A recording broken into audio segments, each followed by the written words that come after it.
नमस्कार मोर YouTube channel technical जागृति को आपको स्वागत करुच्ची। आज वीडियो आम देखा ओडिशा मिशन शक्ति तरफ बहुत गोटे पोस्ट रिक्रुटमेंट आसी आम डिटेल्स देखा एवं अटेंडेंट पोस्ट वैकेंसी अच्छी देखा फुल डिटेल्स वीडियो माध्यम मुझे आपको जनईदेवी। जदि आपड़ एपर्यंत चैनल को सब्सक्राइब करना तेज निहाती भाव में प्लीज चैनल को सब्सक्राइब कर दिंतु और फुल डिटेल्स जानापी वीडियो शेष पर्यटन देखूँ। तब चलो फ्रेंड्स डेरी नक स्टार्ट करवा। ओडिशा मिशन शक्ति रिक्रुटमेंट 2024 सालारी आपको 21,700 रही पर मंथली। तब चलो डिटेल्स आम देखी ना कौन कौन सब अच्छी। ऑर्गेनाइजेशन नेम रहा chief district veterinary officer Ganjam तरफ वैकेंसी अच्छी। टाइप ऑफ जॉब जो देखिए आम कॉन्ट्राक्चुअल जॉब ही मिल जेहेतु यहाँ ओडिशा गवर्नमेंट अंडर जाओ गवर्नमेंट अंडर जीव नेम पोस्ट देखिए अटेंडेंट अच्छी group D bank Mitra and master book keeper 3 प्रकार पोस्ट वैकेंसी अच्छी। एप्लिकेशन मोड आप स्पीड पोस्ट कि कुरियर मध्यम फॉर्म टू आप अप्लाई करेंगे। प्लेस ऑफ पोस्टिंग आप ओडिशा भितर ही मिल। लास्ट डेट जो देखा within 15 days from the date of publication of advertisement. तब चलो देखा तार के एडवर्टाइजमेंट बाहर तार के दिन पर्यटन रोचे लास्ट डेट ताकि देखी ना। जेंडर देखा बहुत महिला और पुरुष मैंने फॉर्म टू अप्लाई करेंगे। एवं चलो देखा ओडिशा मिशन शक्ति 2024 एलिजिबिलिटी क्राइटेरिया सब कौन होता दरकार माने जोड़ा कि एजुकेशन क्वालिफिकेशन कौन होता दरकार। Candidate must have 7th class from a board with experience in NP CBB निहत आप 7th क्लास पास करने सहित आपंकर एनसी जोड़ा कि एनपी सीबीबी आपंकर एक्सपीरियंस रही दरकार। एज लिमिट रोज आज पर recruitment notification candidate age limit 1/1/2023 सुधा आपंकर मिनिमम बयस 18 वर्ष होता आवश्यक एवं मैक्सिमम बयस आपंकर 50 वर्ष हो तब फॉर्म टी आप अप्लाई करेंगे। जदि आप ओबीसी कैटेगरी अच्छा आपको एज लिमिट 3 वर्ष मध्य कोल कर। एससी एसटी थे 5 वर्ष कोल कर। आप एक्स सर्विसमेन ताल 5 वर्ष मिले। जब आप एससी एसटी विथ आप पीडब्ल्यूडी मान फिजिकल हैंडिकैप्ड ताल आपको आहरी 15 वर्ष मध्य एज रिलैक्सन मिल पार।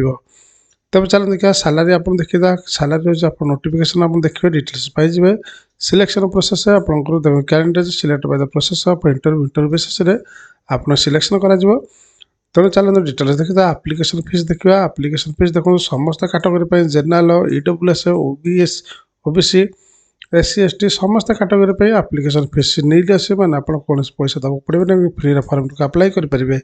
एवं चलो देखा जो फॉर्म टू अप्लाई करेंगे तार सब इंपोर्टेंट डॉक्यूमेंट्स कौन कौन आप अटैच करेंगे।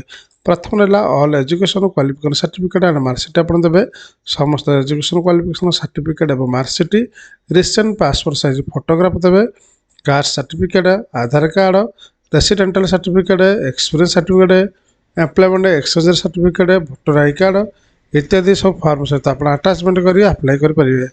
तार ओडिशा मिशन शक्ति रिक्रुटमेंट इंपोर्टेंट डेट्स देखिए अप्लाई डेट ऑलरेडी स्टार्टेड हो सारे। अप्लाई लास्ट डेट फॉर्म बाहर 15 दिन भितर फॉर्म पकई पारे। तब चलते नोटिफिकेशन जो बाहर 15 दिन भर फॉर्म अप्लाई करेंगे। एवं चलो देखिए ऑफिशियल वेबसाइट जो देखिए डिटेल्स अच्छी आम देखी ना।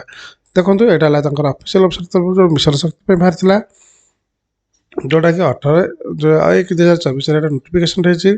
देखो पोस्ट मास्टर बुक कीपर जोटा बाहर रोचे 12th पास इंटरमीडिएट +2 पास दरमा रोचे 6,000 टंका बैंक मित्र से भाव में +2 पास सहित सालारी रोचे 6,000 टंका। तेणु गोटे गोटे पोस्ट अच्छी वैकेंसी अच्छी तेणु आप देखिपारे।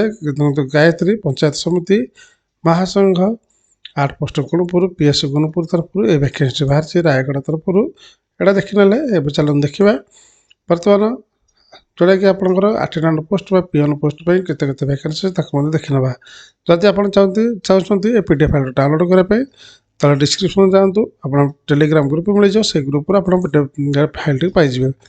तेज चलते office of the chief district veterinary officer Ganjam Mayurbhanj तरफ जो बाहर देखो ये पूर्व बाहर केतोटी पोस्ट ना 21 कैंसल कराला पुणी एडवर्टाइजमेंट आउे डिटेल्स आप देखिपारे। देखो जिला मुख्य प्राणी चिकित्सा अधिकारी गंजाम ब्रह्मपुर तरफ गोटे बाहर द्वारा सर्वसाधारण अवगति निमंत्रण जन दिए जिला मुख्य प्राणी चिकित्सा अधिकारी गंजाम तरफ 9/11/2023 21टी सहचर पदवी पूरण प्रकाश पाई विज्ञापन रद्द कर माने जो पूर्व बाहर रद्द कराला पुणी आउ थे दिला। द्वारा सर्वसाधारण अवगति निमंत्रण जन दि जाऊे जिला मुख्य प्राणी चिकित्सा अधिकारी गंजाम पुनः ପୁଣି ଥରେ 21ଟି ପରିଚାଳିକ ମାନେ ଆଟେଣ୍ଡାଣ୍ଟ ପଦବୀ ପୂରଣ ପାଇଁ ନୂତନ ଭାବେ ଦରଖାସ୍ତ ଆହ୍ୱାନ କରୁଛନ୍ତି। ବିଜ୍ଞାପନ ସବିଶେଷ ବିବରଣୀ ଗଞ୍ଜାମ ୱେବସାଇଟ୍ www.ganjam.nic.in ରେ ଉପଲବ୍ଧ। ଆବେଦନପତ୍ର ଦାଖଲ କରିବାର ଶେଷ ତାରିଖ ଶେଷ ବିଜ୍ଞାପନ ଖବର କାଗଜରେ ପ୍ରକାଶିତ ଦିନଠାରୁ 15 ଦିନ ମଧ୍ୟରେ ଆପଣ ପାଇଯିବେ। ତେଣୁ ନିହାତି ଭାବରେ ଆପଣ ଫର୍ମଟିକୁ ଡାଉନଲୋଡ଼ କରିବେ। ଆପଣ ଚାହୁଁଛନ୍ତି ଯଦି ଏଇ PDF ଫାଇଲ୍ ଡାଉନଲୋଡ଼ କରିବା ପାଇଁ ତଳେ ଡିସ୍କ୍ରିପ୍ସନ୍ରେ ଯାଆନ୍ତୁ, PDF ଫାଇଲ୍ ଡାଉନଲୋଡ଼ କରିକି ଆପଣ ଫର୍ମଟିକୁ ଆପ୍ଲାଏ କରିପାରିବେ। ଦେଖନ୍ତୁ ଡିଟେଲ୍ସ ସବୁ ଦେଇଛି, ଯେଉଁଟାକି ଆପଣଙ୍କର ସେ ଡିଟେଲ୍ସ କ'ଣ ସବୁ ଦେଇଛି। ପଦବୀ ଟୋଟାଲ୍ ପରିଚାଳକ, ଯେଉଁଟାକି ଅନୁସୂଚିତ ଜାତି ପାଇଁ 5ଟି ପୋଷ୍ଟ ରହୁଛି, ତା ଦ୍ୱାରା 2ଟି ହେଉଛନ୍ତି ମହିଳା। ଅନୁସୂଚିତ ଜନଜାତି ପାଇଁ ରହୁଛି 16ଟି ପୋଷ୍ଟ, ତା ଭିତରେ ରହୁଛି 5ଟି ମହିଳା, ମୋଟ 21ଟି ରହୁଛି ପୋଷ୍ଟ ରହୁଛି। ତେଣୁ ଆଉ ଡିଟେଲ୍ସ ମଧ୍ୟ ଆସୁଛି, ଆପଣ ଡାଉନଲୋଡ଼ କରି ଦେଖିପାରିବେ। ତେଣୁ ଆଶା କରୁଛି ଆପଣ କମ୍ପ୍ଲିଟ୍ ଇନଫର୍ମେସନ୍ ଏ ଭିଡ଼ିଓ ମାଧ୍ୟମରେ ଜାଣିପାରିଥିବେ। ଯଦି ଭିଡ଼ିଓଟି ଆପଣଙ୍କୁ ଭଲ ଲାଗିଛି ଭିଡ଼ିଓଟି ଲାଇକ୍ ସେୟାର ସବସ୍କ୍ରାଇବ୍ କରିଦିଅନ୍ତୁ। Thank you so much.